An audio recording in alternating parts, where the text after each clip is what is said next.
പർവ്വതങ്ങൾ ഛിന്ന ഭിന്നമാകും. ചെക്കന്മാര് ശ്വാസം വിടാതെ കിടന്നു. ഉസ്താദ് പറഞ്ഞു മാത്രമല്ല കടല് ആളിക്കത്തും.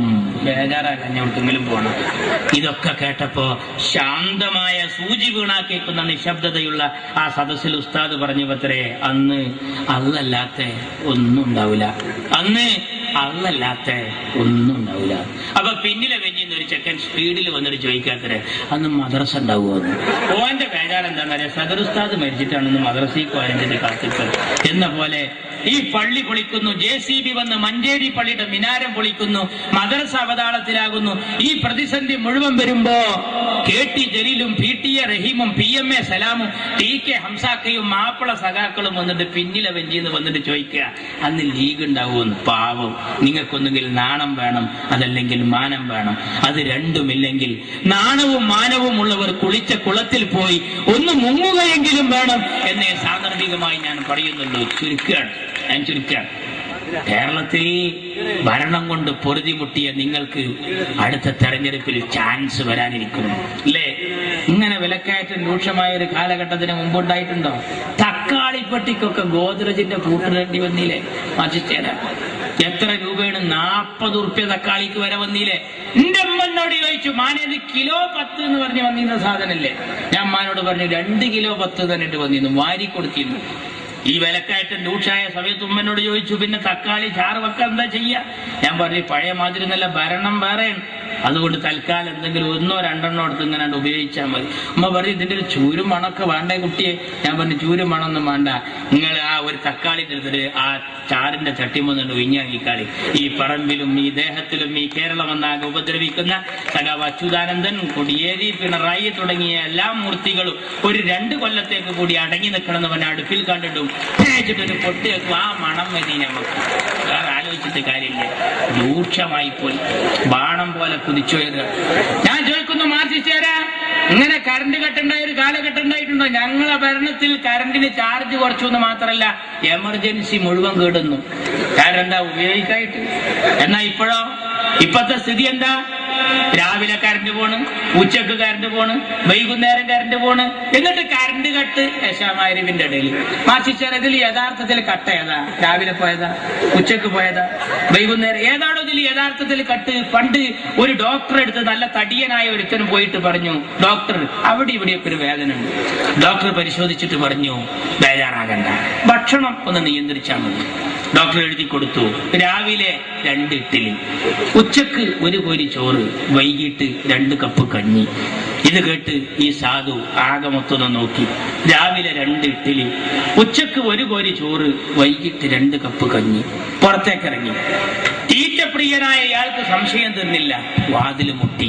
ഡോക്ടറുടെ അടുത്തേക്ക് തലട്ടിട്ട് ചോദിച്ചു, ഡോക്ടർ രാവിലെ 2 ഇഡ്ഡലി, ഉച്ചക്ക് 1 കോരി ചോറ്, വൈകിട്ട് 2 കപ്പ് കഞ്ഞി എന്ന് നിങ്ങൾ ഈ പറഞ്ഞത്, ഇത് യഥാർത്ഥത്തിൽ ഭക്ഷണത്തിന്റെ മുമ്പ് അതാ ശേഷം?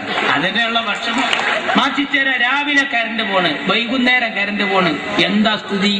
ആലോചിക്കണം സുഹൃത്തുക്കളെ. ഇവർക്ക് കഴിയില്ല. മാറ്റിക്കാർ റോഡൊന്ന് നന്നാക്കിക്കൂടെ? എന്റെ മുനീർ സാഹിബ് ആ റോഡ് നന്നാക്കിയപ്പോഴാണ് ഒരു വിദേശി വന്നിട്ട് ചോദിച്ചത്, ആരാണ് ഇവിടുത്തെ പൊതുമരാമത്ത് മന്ത്രി? ആ റൂമിൽ അതാ അനക്സിന്റെ വാതിൽ മുട്ടി. സൂര്യപ്രഭ പോലെ അത്തോളിയിലെ മുത്ത് CH-ന്റെ പുന്നാരമോൻ മുനീറിന്റെ കടന്നു വന്നു. ആ വിദേശി പറഞ്ഞത് കേക്കണം ലീഗ് വിരോധികൾ ആരെങ്കിലും ഉണ്ടെങ്കിൽ. എന്താ വിദേശി പറഞ്ഞത്? മോനെ മുനീറെ, നിന്റെ മുഖം പോലെ സുന്ദരമാണ് നാഷണൽ ഹൈവേ എന്നാ. മാറ്റിച്ചേരാ മോനെ മുനീറെ, എന്റെ മുഖം പോലെ സുന്ദരമാണ് നാഷണൽ ഹൈവേ എന്നാ. സഖാവേ, മുനീർ സുന്ദരനാ, വല്ലാത്തൊരു സംഭവമാണ്. അതേമാതിരി ഒന്ന് എന്റെ കൂട്ടത്തിലുണ്ടെങ്കിൽ എത്ര നന്നായിരുന്നു. ഇപ്പൊ ഈ മാറ്റിച്ചേരോട് ചോദിച്ചു നോക്കാണ്, എന്താ സഖാവേ റോഡ് നേരാക്കാത്തത്? മഴല്ലേ മഴ. അപ്പൊ സഖാവേ എപ്പോഴും കറണ്ട് കട്ടാണല്ലോ. മഴ വേണ്ടേ മഴ. ഏതാ വിശ്വസിക്കുക മക്കളെ? ഒന്ന് ആലോചിച്ച് നോക്കൂ. ഇങ്ങനത്തെ ഒരു ഭരണം കേരളത്തിൽ ഇതിന് മുമ്പ് വന്നിട്ടുണ്ടോ? ഏതെങ്കിലും രംഗത്ത് മെച്ചെന്ന് പറയാണ്ടോ? ഞാൻ ചുരുക്കുന്നു സുഹൃത്തുക്കൾ, ഒരൊറ്റ കാര്യം പറയാം. സ്കൂളുകളെ മുഴുവൻ ചൂതാട്ട കേന്ദ്രമാക്കിയില്ലേ ഇവര്? ബുക്കില്ലാതെ പഠിക്കുന്നൊരവസ്ഥ വന്നില്ലേ? പരീക്ഷക്ക് പോണ മക്കൾ ചോദിച്ചു, ഞങ്ങൾ ഇതുവരെ ബുക്ക് കണ്ടിട്ടില്ല, പരീക്ഷ എഴുതണം, എന്താ എഴുതുക? ഞാൻ പറഞ്ഞു, ധൈര്യമായിട്ട് പോയിക്കോളി, പെന്നിൽ മഷി ഉണ്ടോ, നമ്പർ ഇടുക, 1 2 3 4. ബുക്ക് വന്നിട്ടില്ല, വരൂല്ല, കിട്ടിയിട്ടില്ല, കിട്ടാൻ സാധ്യതയില്ല. ഇത്ര റാഹത്തുള്ളൊരു പരീക്ഷ അടുത്തൊന്നും വരില്ല, ഞങ്ങൾ ധൈര്യമായിട്ട് പോയിക്കോളി. എന്താ സ്ഥിതി എന്നറിയങ്ങള്? ഏത് ഓഫീസിൽ ചെന്നാലും ലോട്ടറി ടിക്കറ്റാണ്. പഞ്ചായത്ത് മെമ്പർ എന്ന നിലയിൽ കുറ്റിപ്പുറത്ത് ഞാൻ ഈ തെങ്ങ് തടം തുറക്കുന്നതിനും വളത്തിനൊക്കെ എന്റെ നാട്ടുകാർക്ക് എഴുതി കൊടുത്തു. ഇത് പാസ്സായി കൃഷി ഓഫീസിൽ നിന്ന് വളം വാങ്ങാനും കാശ് വാങ്ങാനും സബ്സിഡി വാങ്ങാനും ഈ തള്ളാനൊക്കെ പോയി.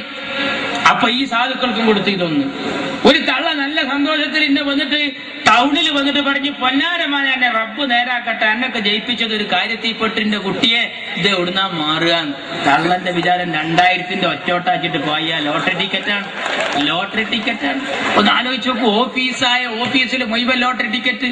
സ്കൂളിലേക്ക് കൊടുത്തിരിക്കുന്നു സ്പോർട്സ് ലോട്ടറി, സാന്ത്വനം ലോട്ടറി, ലക്ഷം വീട് ലോട്ടറി, മാഷ്മാരെ കയ്യിലൊക്കെ ലോട്ടറി. വരാന്തേ കൂടിയ ഇന്നത്തെ കേരള, ഇന്നത്തെ കേരള, ഇന്നത്തെ കേരള നടക്കുക. ഇങ്ങനെ എല്ലാ ലോട്ടറി നഷ്ടത്തിലായപ്പോ സ്കൂളിലേക്ക് കൊടുക്കുക. അങ്ങനെ നഷ്ടം വന്ന ഖാദി ബോർഡ് നഷ്ടത്തിലാന്ന് അറിഞ്ഞപ്പോഴാ മന്ത്രി ഓർഡർ ഇട്ടു. അച്യുതാനന്ദൻ ഉടനെ അതിന് ശരിയിട്ടു. എന്തായിരുന്നു ഓർഡർ? പഞ്ചായത്തിലേക്ക് വന്നു. രക്ഷിതാക്കളെ എതിർപ്പുകൊണ്ടപ്പോ വരാത്തത്. എന്തായിരുന്നു അത്? ഖാദി ബോർഡ് നഷ്ടത്തിലാന്ന് പറഞ്ഞപ്പോ 2 ദിവസം ഖദർ വസ്ത്രം യൂണിഫോമായി സ്കൂളിൽ ധരിക്കണം. നോക്കാൻ നിങ്ങൾ നഷ്ടം വന്നതൊക്കെ സ്കൂളിലേക്ക് കൊടുക്കുക.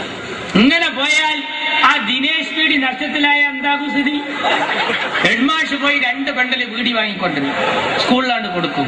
അങ്ങനെ നമ്മളൊക്കെ സ്കൂളിന്റെ അടുത്ത് പോയി നോക്കിയാൽ കാണാം 7 ബിന്നും 8 സിന്നും 50 എഫ് എന്നൊക്കെ ഒരു പുക ഇങ്ങനെ കൊണ്ട്. എന്താ സംഭവം എന്ന് ചോദിച്ചാൽ, ഈ പീരീഡ് ദിനേശ് പീഡിയ മക്കളെ കുടി പോയിട്ട് 5 വക്തിലും തോരുന്നോളി. Beverage corporation നഷ്ടത്തിലാകാതിരിക്കട്ടെ.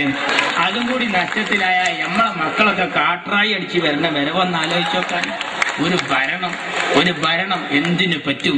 പാടത്തും പറമ്പിലും പാടുപെട്ട് പണിയെടുക്കുന്ന പട്ടിണിപ്പാവങ്ങളെ പല തവണ പലതും പറഞ്ഞ് പറ്റിച്ച പാരമ്പര്യമുള്ള പാർട്ടിയായ ഈ കമ്മ്യൂണിസ്റ്റ് പാർട്ടിയെ ഒരു പാഠം പഠിപ്പിക്കാൻ പാണക്കാട്ട തങ്ങളും പാണ്ടിക്കടവത്ത് കുഞ്ഞാലിക്കുട്ടിയും നയിക്കുന്ന ഈ പടയണിക്കൊപ്പം നിൽക്കുക.